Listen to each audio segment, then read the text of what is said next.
Hey everybody! How are you all doing today?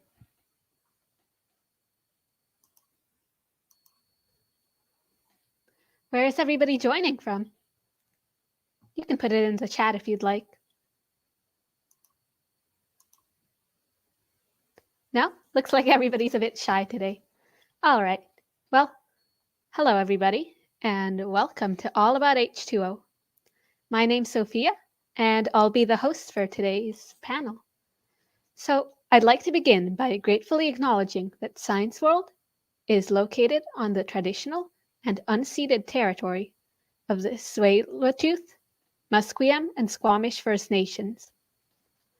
So we'll start this panel off with a quick introduction from all of our amazing mentors. And then we'll move on and you'll be able to ask them some questions. You can put any questions that you have in the chat. Our technician today is Stefano, and he'll be monitoring the chat. If you have any technical issues, then Stefano can help you with them. We ask that you keep comments in the chat and questions section respectful and relevant to the topics being discussed. All right, now it's time to meet the mentors.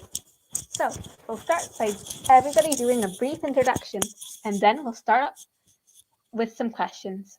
So mentors, if you could turn on your cameras, we will bring you up on screen.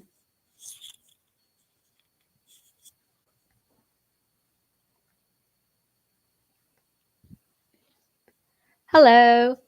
So we'll have each of you introduce yourselves. Adrian, could you tell us about your job and your favorite thing about your job? For sure. Hi, everyone. Thanks so much for joining us. So my name is Adrian Schumlich, and I work as a GIS specialist at Ocean Networks Canada. So what GIS stands for is Geographic Information Systems. And so that basically just means I'm responsible for anything spatial that we create at Ocean Networks Canada. So Ocean Networks Canada, what we do is we install deep sea observatories. So these can be anything from hydrophones to listen to whales. They can be seismic equipment so we can understand if there's an earthquake coming. All kinds of different instruments on the seafloor. So one of my roles at my job is to help decide where these instruments will go on the seafloor. So oftentimes, for example, if the seafloor has a really big slope, we don't want to put the instruments on a slope, for example. But I also create elevation models. So I map out the seafloor so that, let's say, for example, if there's a tsunami coming, we can get a better understanding of which areas will be affected. So that's a little bit about my job at Ocean Networks Canada, and looking forward to hearing your questions. Thank you, Adrian. Now tell me, what about you? Hi, thanks, Sophia. My name is Tommy Johnson. I am a mechanical engineer. I've had two jobs in water.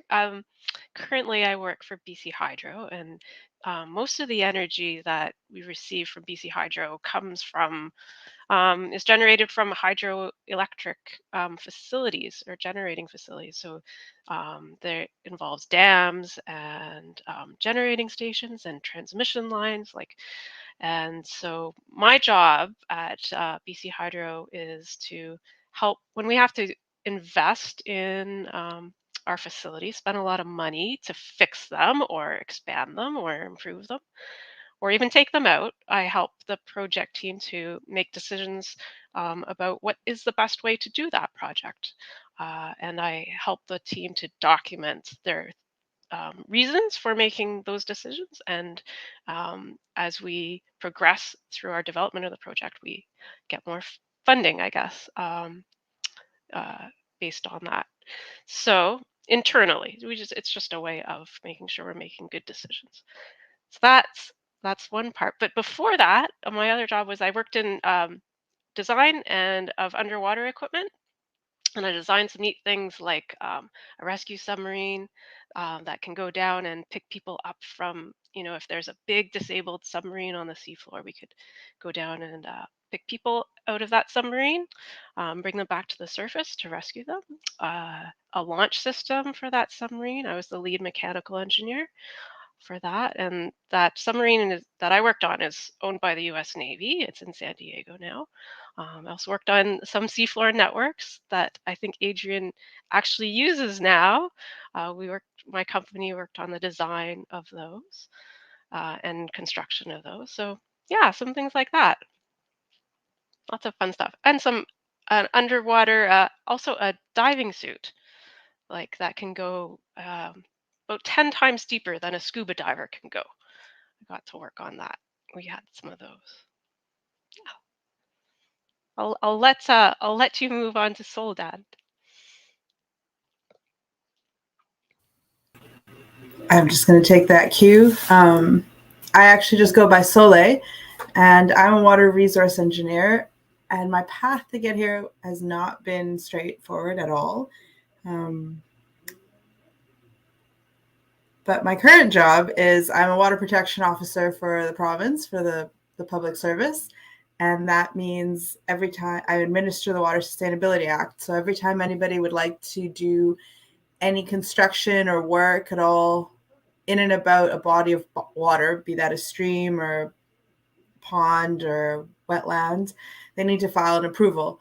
And so I receive those approvals and do a technical review of them, weigh the pros and cons of the project, see how it will impact the receiving environment, and then either recommend that it be granted or refused. And yeah, that's what I do on the day-to-day. Thank you, Solid. Now, if anybody has any questions, then you can feel free to put them in the chat.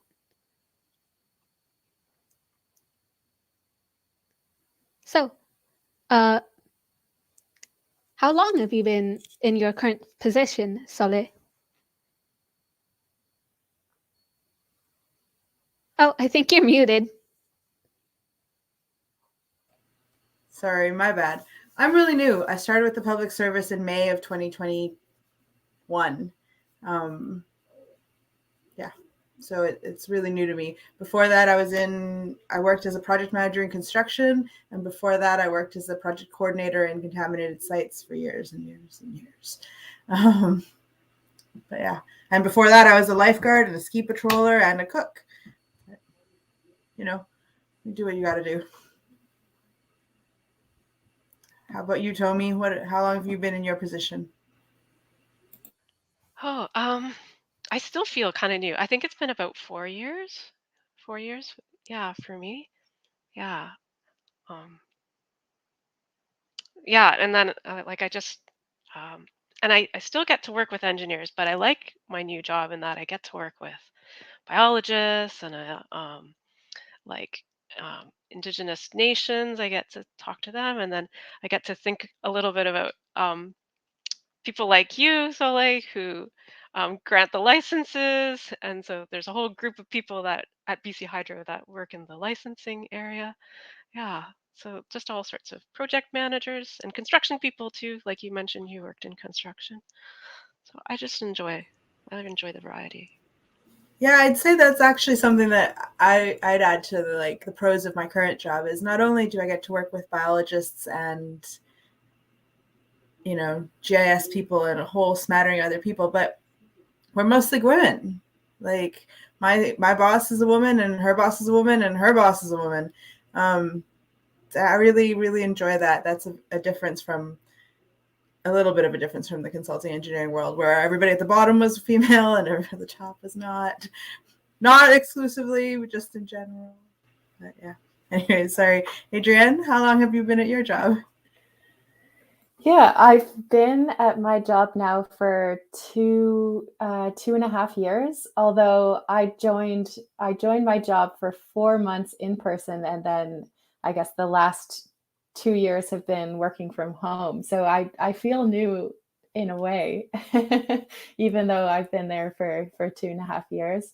but I can relate to that too, Soleil. I'm used to working in, I think, primarily male-dominated industries, but that's something at Ocean Networks Canada as well. They really place a lot of focus on making sure there's diversity in terms of gender, in terms of where you come from, all kinds of things. So actually, it's a pretty even split between males and females, and in terms of the higher ups. So that's been a really cool experience for me as well.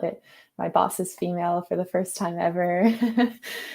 So that's been really great. And I also relate to taking kind of windy paths to get where you are. I know, Soleil, you're talking about, being a ski instructor, all kinds of different things. I think that I relate to that as well. Before I came to Ocean Networks Canada, I was teaching mapping classes. So I definitely do something quite different now, and have done. I used to teach cooking classes. I used to do all kinds of different things as well. So I find my interests are constantly changing. So it's nice to feel like I never feel like I'm stuck in any one kind of career or position. It's nice to be able to know that there's lots of people doing lots of really different cool things, and always room to change and migrate positions as well.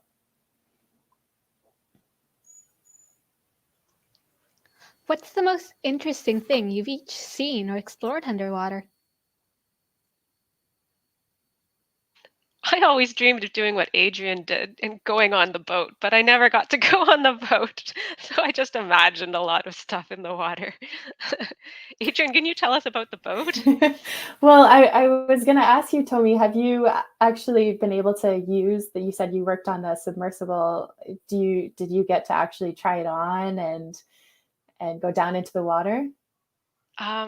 I got to go in a pool in the diving Yeah. suit, which was really neat. I think I got to do it for like 45 minutes, but it felt like 5 minutes because it was so like awesome. Um, Yeah. so that was just a practice, like just to have the experience. And then I got to go in Australia. We had built a rescue submarine for the Australian Navy. I got to go after that one was several years old and go and kind of like rebalance it. Um, so we did an inventory of all of the equipment. They had added some different like grippers onto it, like some robotic stuff or different things that they'd added some weight, so it wasn't balanced. So we did an inventory, and then I got to go in the submarine and just go like just below the surface. They were dangling it from a cable and in a harbor. So I sat in there for like a couple hours, I think, with two other people. It was really squishy. Uh, so while we did some testing on it, and then I came out. So that's all I got to do. All the rest was just in my imagination. Oh, that's really cool. I've always dreamt of actually. I actually haven't even gone scuba diving, but yeah, I have been on the ship, which was an interesting experience. But you're not actually in the water getting wet, seeing things kind of more hands on. But the ship was a really cool experience. I was there for a month, and it was kind of a dream come true for me. I've always wanted to go on a science expedition, so it was a long time to be to be on the ship, though, for sure. There's only so far you can go, so I spent a lot of time just kind of. I had found a staircase, and I was just trying to run up and down the staircase just to try to get some exercise while on the ship. But yeah, it was a really interesting experience. We encountered a lot of really rough water. So I was working on a computer screen and watching. Basically, we send robots down to the bottom of the seafloor to install the instruments for us. So we're going down to about 3,000 meters below sea level. So humans can't go down there too well. So we send a robot down, and they have these little claws, and they actually go and install the instruments for us. So we have our computer set up, and we're watching the video of the robot going down, or the remotely operated vehicle, we call it ROV, going down to the bottom of the seafloor. And the computer screen, because the water was so rough at the time, the computer screen was just wobbling like crazy. So you're sitting there on a ship trying to watch the robot go down to the seafloor and kind of getting a little bit of a headache. Luckily, I didn't get seasick, but a lot of people did. Yeah, we actually, the water was so rough at some point that we actually had to take shelter, and we weren't able to go out onto the deck because it was too dangerous. So we had to strap all of our equipment down and kind of hunker down and just wait for the rough water to pass, because we can't send the robots off the ship without kind of more calm weather.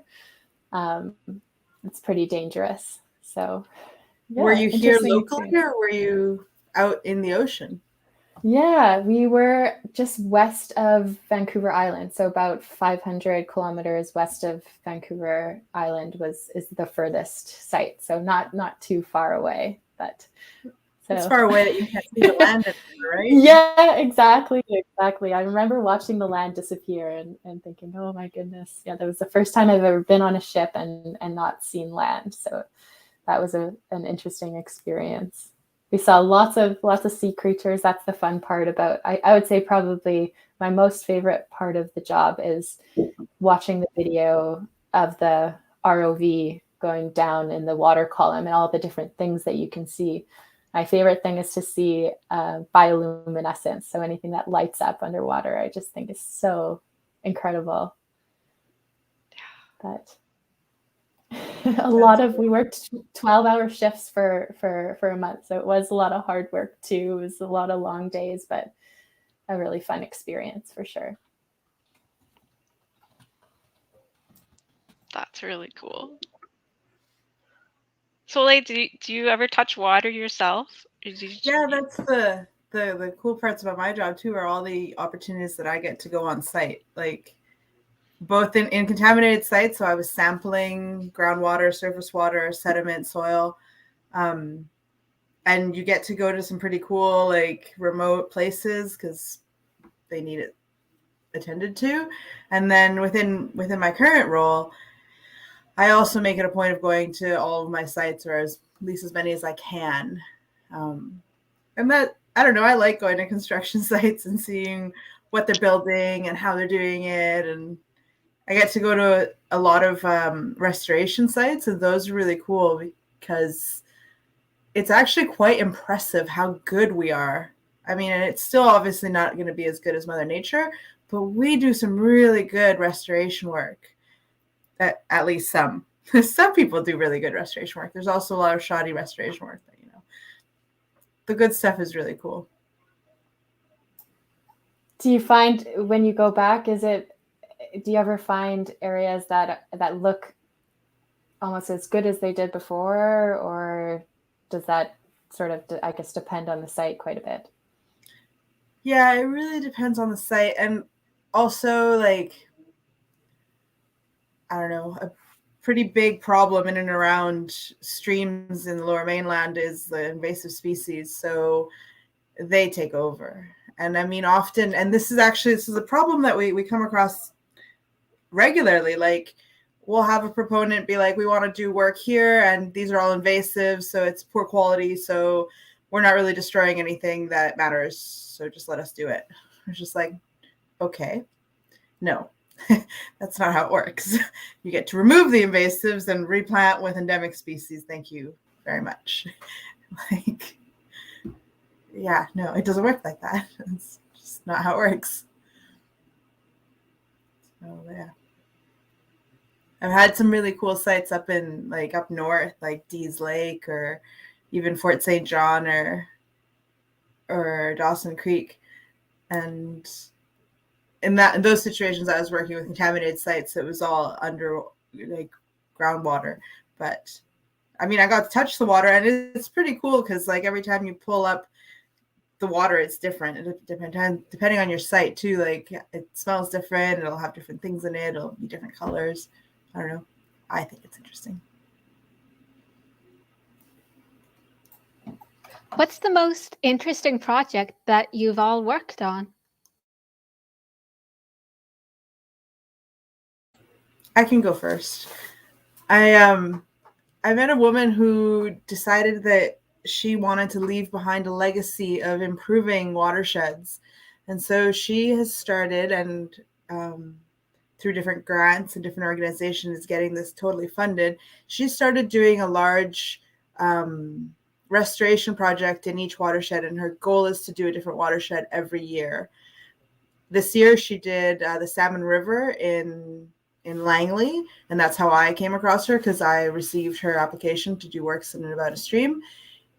And yeah, she wants to peg a different watershed. There's like 38 at the level that she's looking at within BC, and she wants to do a different one every year. And the project was really cool. What she did is she approached landowners that their properties banked on this river and just said, hey, you know, like, this is poor quality habitat here. It's degrading. You're not using it. It's actually eroding into the river. So how about we restore it?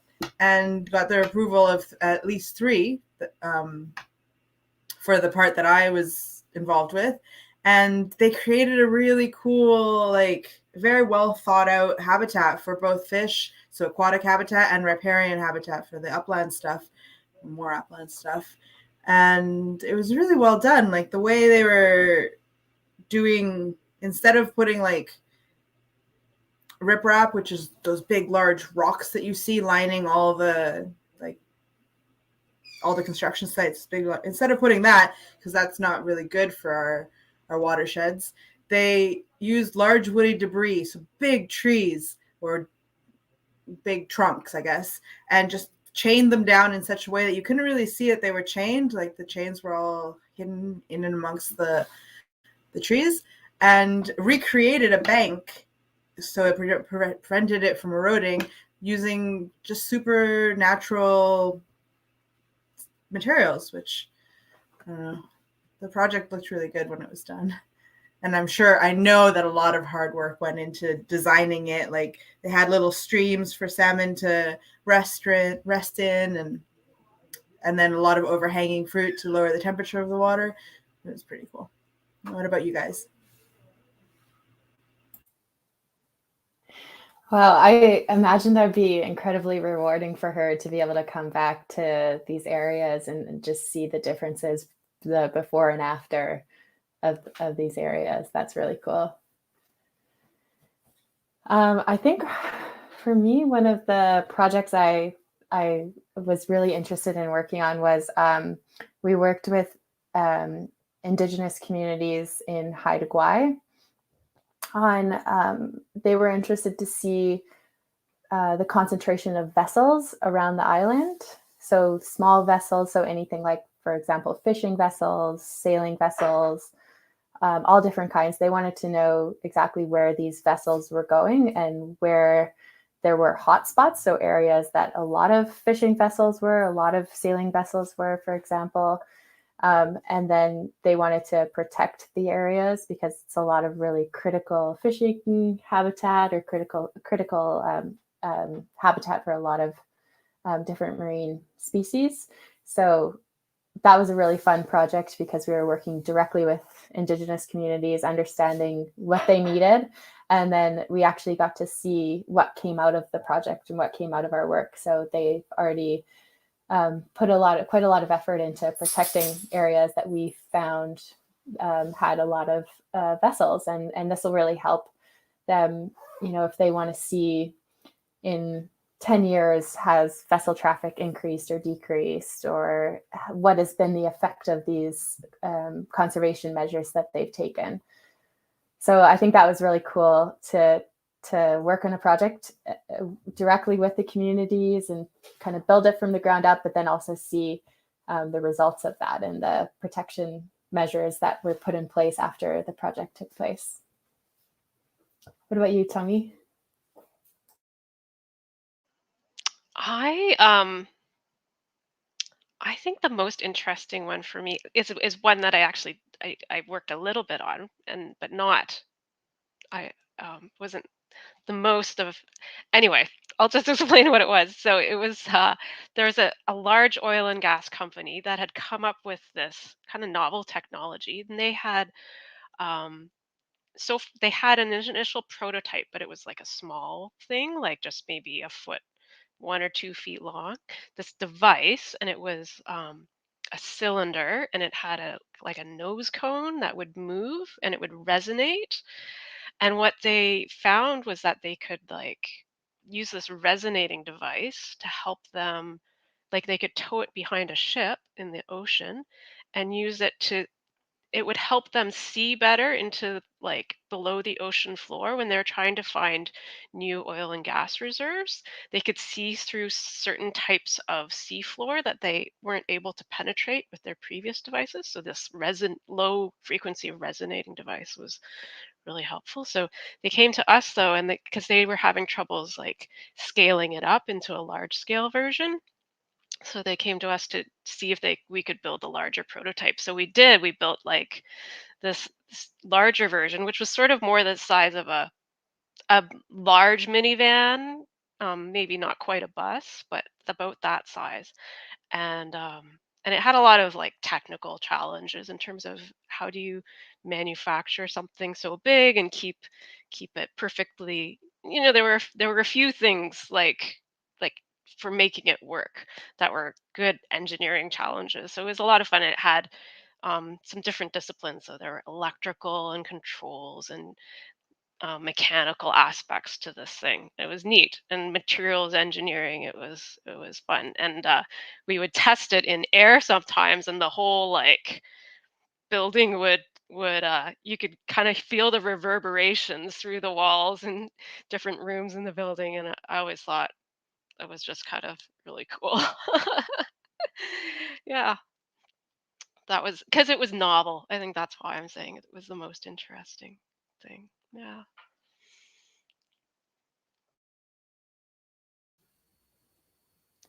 What's the most challenging part about your job?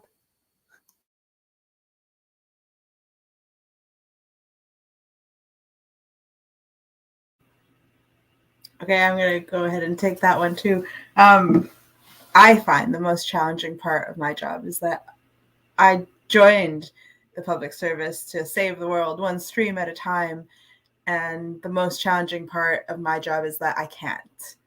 Like, we don't have the legislation to support doing that. So when I have a proponent that comes up and is like, we want to do this really destructive thing, even though I know like there's science to back up not doing this destructive thing and protecting our environments, there's no legislation that does. And so I can't say no because I can't, it won't stand up in court if they ever appeal. So I do my best, I try to make it so that we do have an environmental mitigation policy. And so we try to follow that, but that's also just a guideline. So there's not really any like hard policy that I can point at and be like, nope, you can't do this because our government says you can't. And that's really frustrating. But we're working on it, right? As like the government's slow, so it moves slowly. We're moving slowly towards a more, I'm not even going to say sustainable because I think that's too slack, regenerative future. That's me. What about you guys?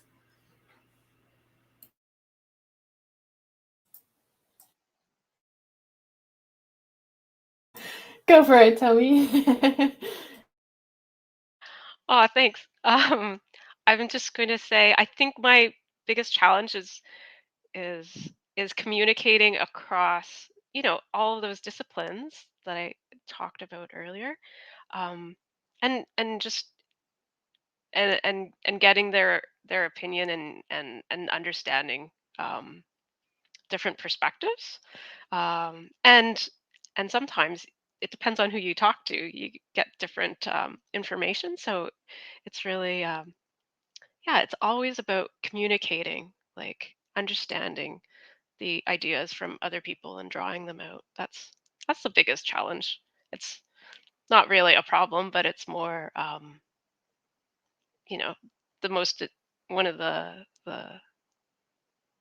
where the most opportunity is that I find in my job. if I do it well. Yeah. Go ahead, Adrian. Yeah, I think probably the most challenging part of my job right now is maybe influenced by the pandemic a little bit, but I'm a person who really likes to be very hands-on. So at the moment, I think working from home makes me feel a little bit disconnected from the ocean. I love to be actually on the ship and interacting with the instruments.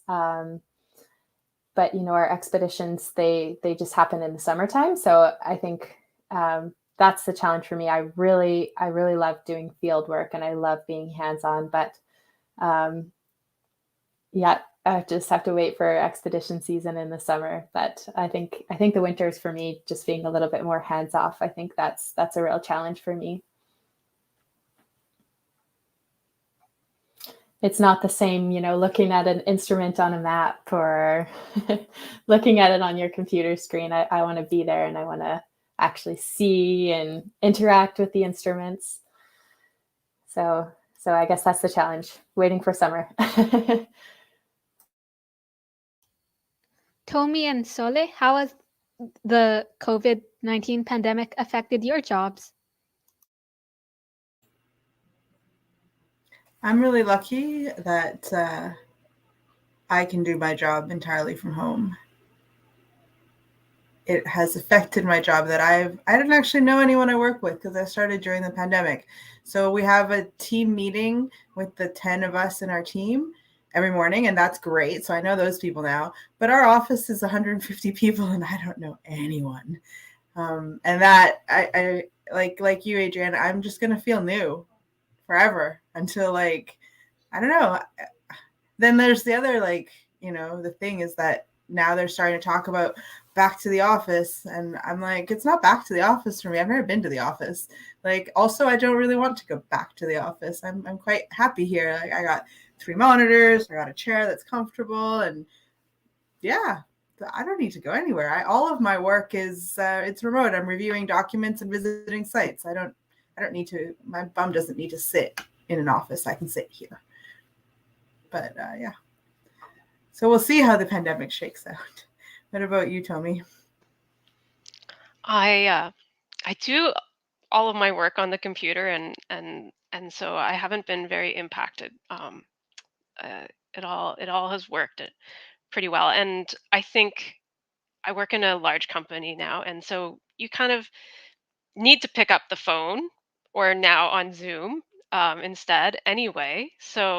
Um, so it's actually more of a norm now to get to just to reach out to someone regardless of whether they're in your building or in another building. So that's great. But I do find that I need to build some more relationships like in other parts of the company. And um, I feel somehow like it would be more natural for me to go see someone in person, for those relationships. So I have a goal this year to to meet some people. So just to help me navigate, right? So that I can do a better job of understanding um, from different perspectives. Yeah.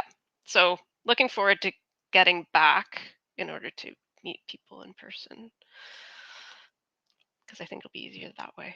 I could do it by Zoom, but it'll be better in person.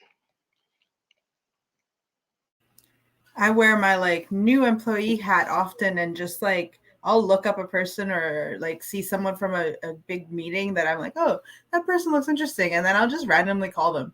Be like, hey, virtual coffee break. Want to chat for 15 minutes? And it's actually worked pretty well. I get to know across the ministry. I've gotten to know some pretty cool people. But yeah, sorry, didn't mean to take your turn, Adrian. What about you? Oh, that's so brave. I really admire that. Well, we're hiding behind computer screens. It's not really that Yeah. brave. And plus, nobody's not going to be nice to the new person being like, hey, I'm a new person. Say hi to me. Yeah. I mean, the nice thing is I think so many of us are in the same position where we're sort of craving a little bit of camaraderie at work. I actually created a virtual coffee break on Fridays for 15 minutes and I didn't really know if anyone was going to show up, and I invited everyone, and it's been really popular. People come to it. So that's nice. I think, yeah, a lot of people are just craving chatting with their coworkers about things that aren't work related necessarily. Even just for a quick 15 minutes, it helps. Yeah, we have a rotating virtual coffee 15 minutes that like someone organizes, and we'll pair everybody that's interested into groups of 3. And then out of those 3, one person is in charge of finding a time that works for everybody. And then next, I think it's like every month it switches, and you get an email being like, you're either responsible for or you're attending a virtual coffee meeting, which is really good. Yeah, I've been able to meet people, which is awesome.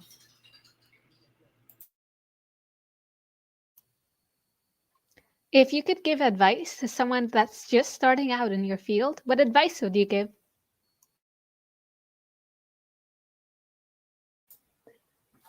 I think, yeah, that's the really interesting question, Sophia. I think my piece of advice would be to not necessarily feel like you have to focus in on any one thing. So I think I felt a lot of pressure because I was interested in a lot of different things. I felt pressure like I needed to choose this one thing, and that was what I was going to become a specialist in.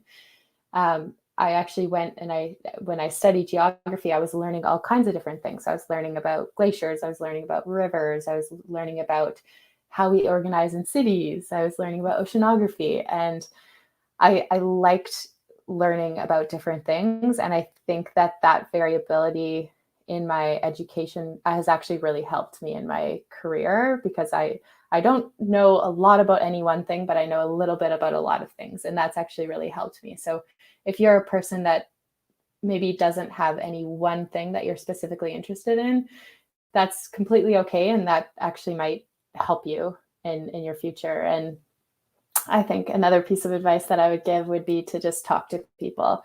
I know that when I started talking to professors or talking to people that were in fields that I was interested in, I was actually I was surprised by how many people were willing to help. So they had people help them in their careers, and hopefully you'll go on to do the same, but just don't be afraid to ask questions and talk to people.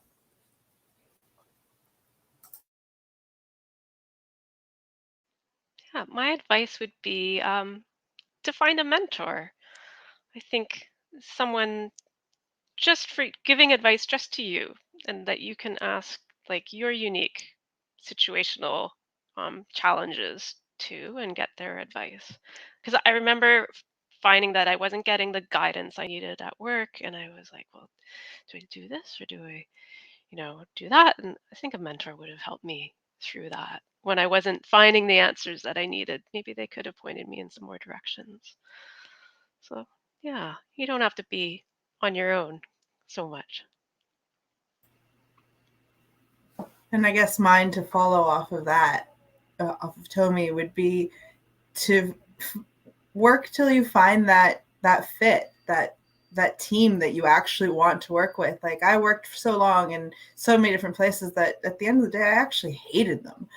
And now I love my work. I love what I do. I really like the people. I love the leadership style. I like all the opportunities that the work presents. Like, not to not work. I think working hard in every position that you're presented with will let you eventually find that fit, but to not settle. Like I stayed for so long in places that were bad fit, and I really should have left earlier.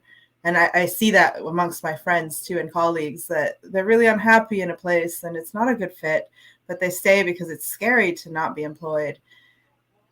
But I think the average is 3 months, of looking for employment to find employment, and not in COVID times. It took me like a year, but but yeah, normally the average is like 3 months to find a job. So I think a good fit for everybody's out there, and you just gotta keep trying until you find it. And chatting with people and finding a mentors are definitely A+ ways to do that.